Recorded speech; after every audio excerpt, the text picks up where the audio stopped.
Today we're going to freeze dry some ground beef.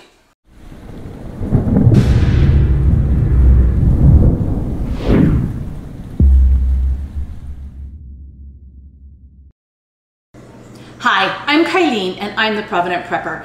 And today for our freeze drying experiment, we are going to take hamburger. This is some more of that hamburger from a friend of ours who grows his own beef, and so it's really high quality. And we've arranged this little deal with him where they provide the hamburger, we'll freeze dry it, and in exchange we get to keep some of it for our storage and they get to have the rest. So I'm really excited about this.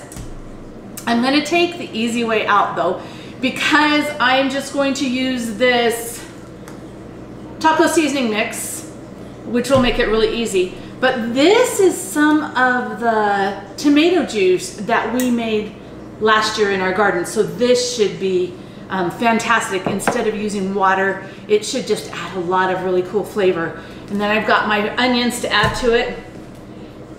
And then a variety of peppers that we just harvested from our indoor garden just a few minutes ago. So there's some sweet and some heat, which should make this taste delicious.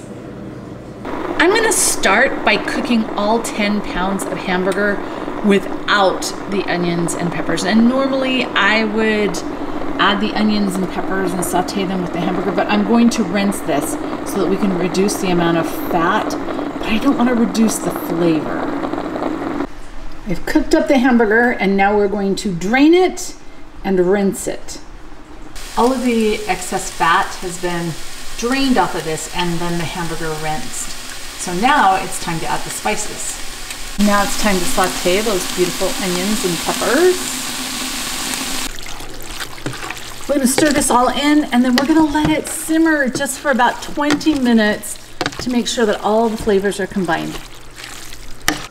We have our 10 pounds of taco meat here, and I'm going to just make sure this is just right because when it comes out of the bag, we want it to be delicious. So that really is delicious. It's got just a little bit of kick, which is the way I like it. So we're going to go ahead and get this put on the trays.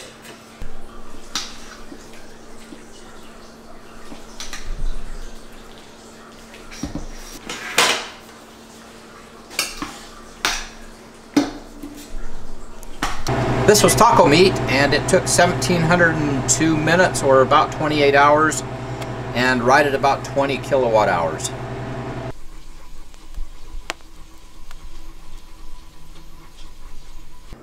Okay, the taco meat is out and it's really nice and dry, right? It's kind of interesting.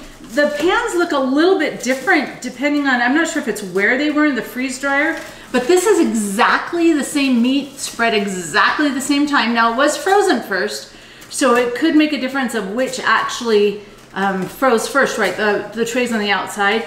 I couldn't tell you, I have no clue why they look different. So we're gonna package this. This is actually for a friend of ours. And she wouldn't open the hamburger meat and try it because she didn't want to waste the Ziploc bag.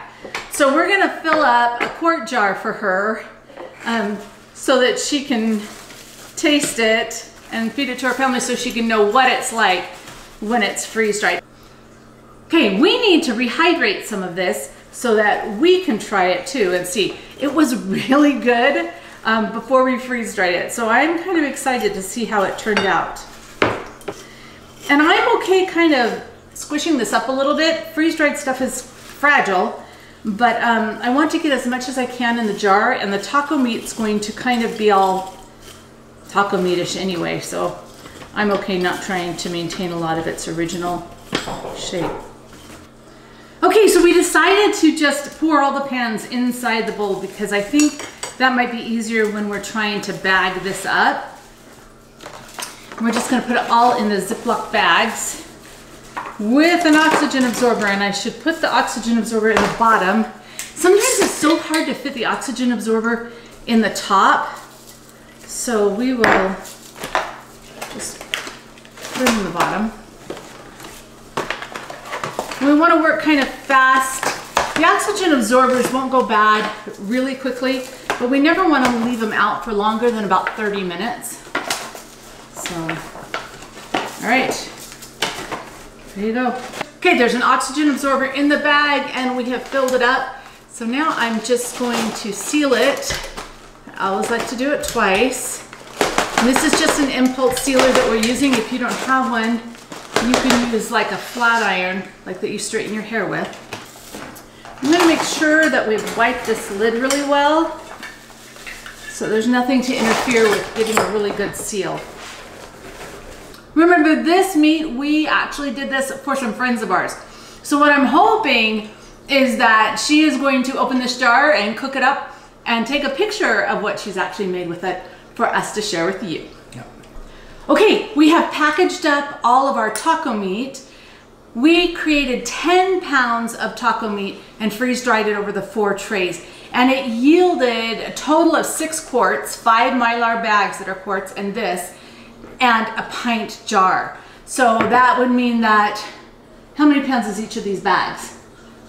Like 1.5 pounds-ish? Yeah, roughly a pound. Roughly 1.5 pounds of cooked hamburger. And it's all ready to go, and it has the peppers and the onions and all the good stuff. But now the true test.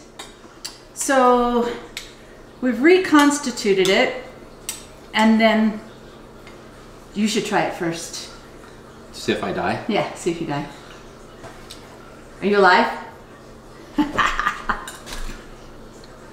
Okay, it was cold. I wish it wasn't cold, right? We poured warm water on it and then we let it set. But other than that, the flavor is really good. Got good flavor. I love the flavor, actually. So, taco meat, fantastic hit. Great for a fast dinner.